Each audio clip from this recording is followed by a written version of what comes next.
तुम मुझे इग्नोर कर रहे हो? मैंने तो ऐसा कुछ नहीं किया जो मेरे साथ हुआ है।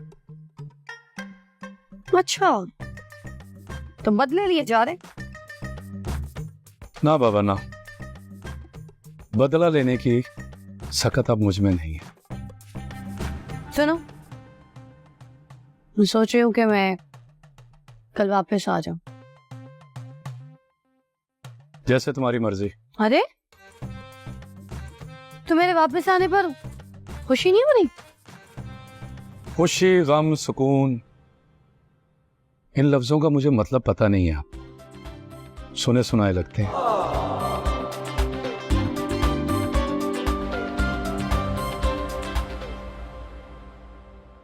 वो दारी पुत्र, मुझे तो लगता है इस थाने के ऊपर किसी ने ना काला जादू करा दिया है। हर बंदा तो पागल हुआ फिर रहा है।